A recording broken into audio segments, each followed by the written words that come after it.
Assalamualaikum warahmatullahi wabarakatuh.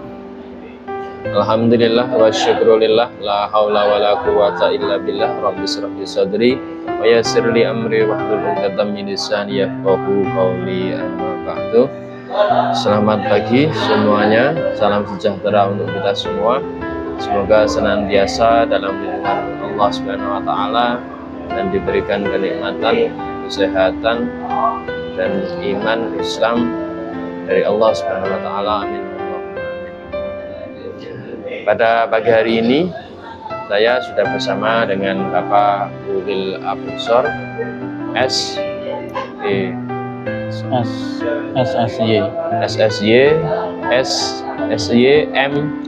MH, yang mana Bapak Ulil ini termasuk dari penyuluh KUA Tegowanu Kabupaten Grobogan, yang mana pada pagi hari ini beliau akan sedikit menjelaskan tentang definisi ataupun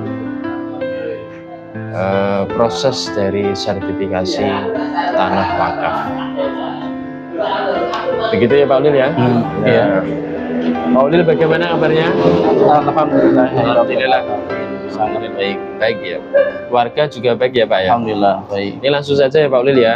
Bisa dijelaskan dulu dari proses pengertian sertifikasi tanah wakaf itu sendiri Pak Ulil. Itu sebenarnya bagaimana Pak Ulil? Sertifikasi tanah wakaf. Monggo. Baik, assalamualaikum warahmatullahi wabarakatuh. Waalaikumsalam warahmatullahi wabarakatuh. Alhamdulillahirabbil alamin. Langsung saja terkait dengan apa itu sertifikat wakaf Ya, adalah yaitu berupa suatu surat ya, resmi yang dari pemerintah dikeluarkan untuk menjadikan status suatu tanah itu menjadi tanah wakaf yang memang untuk diwakafkan untuk umat sesuai syariat. sesuai syariat. Ya. Jadi di situ memang gunanya sertifikasi itu untuk mempunyai kekuatan hukum Status tanahnya secara wakaf. ya, seperti itu ya Pak ya. Ya. Kemudian di situ ketika masyarakat ingin mewakafkan tanahnya, entah itu bentuk mushola ataupun masjid, itu dokumen-dokumen yang harus dipersyaratkan itu apa saja Pak? Oke.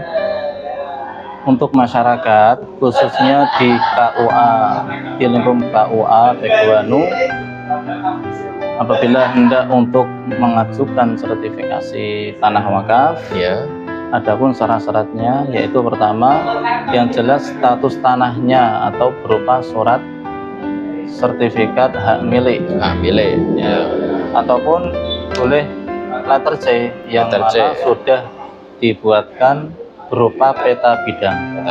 Peta bidang tanah itu sebagai pengganti surat sah atau SHM untuk diwakafkan. ya, Itu yang pertama, yang intinya itu. ya, Kemudian tambahan-tambahan syaratnya yaitu berupa KK KTP wakif.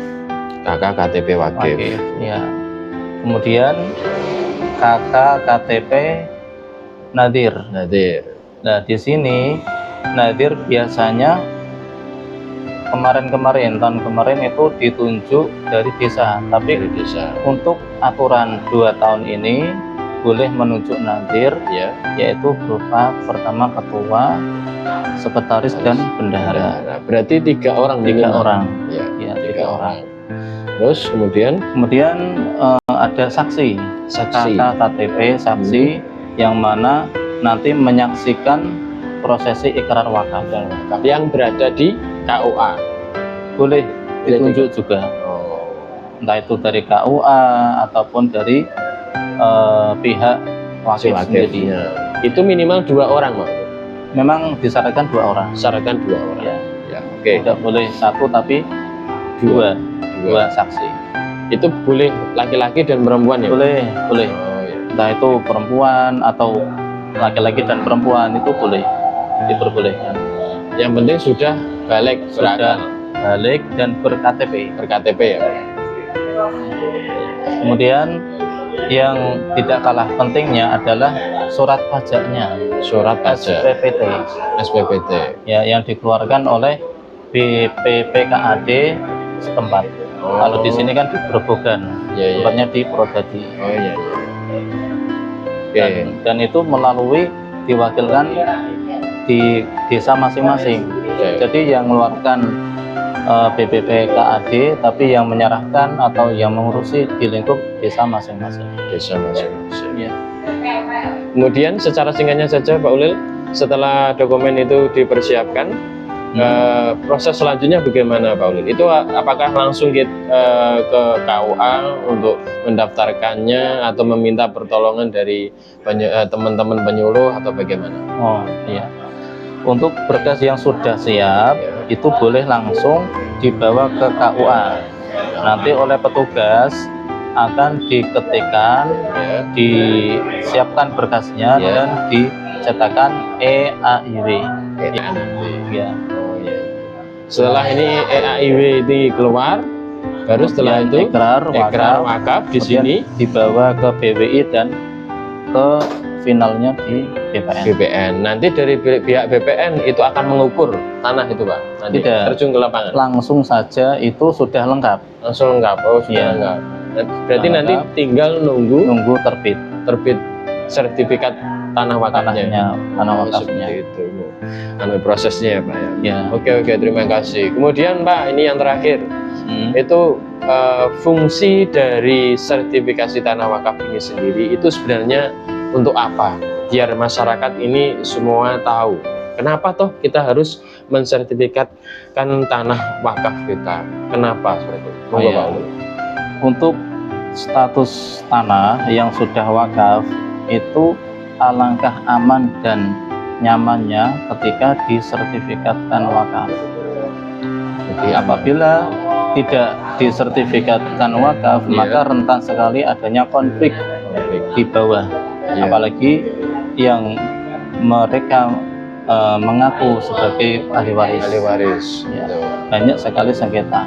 Jadi nanti ditakutkan nanti ahli waris itu akan meminta lagi gitu ya Pak. Iya, betul. Karena rata-rata mereka mewakafkan tanahnya itu hanya melalui lisan. Jadi biasanya tuh orang-orang desa itu hanya lewat ngomong sama tetangga atau mungkin sama ahli warisnya, ini tanah ini saya wakafkan, atau musola ini saya wakafkan, masjid ini saya wakafkan, hanya seperti itu. Nah takutnya nanti di kemudian hari ada yang tidak terima dan akan diambil alih kembali, dan nanti akan tidak tujuan dari wakaf itu tidak akan tercapai. Seperti itu. Terima kasih Pak Ulil. Baik. Ini sedikit penjelasan, semoga penjelasan dari Pak Ulil ini memberikan pencerahan dan pengetahuan untuk kita semua, terutama masyarakat umum yang di situ mempunyai tanah wakaf yang belum disertifikatkan. Kurang lebihnya dari kami mohon maaf apabila ada kekurangan.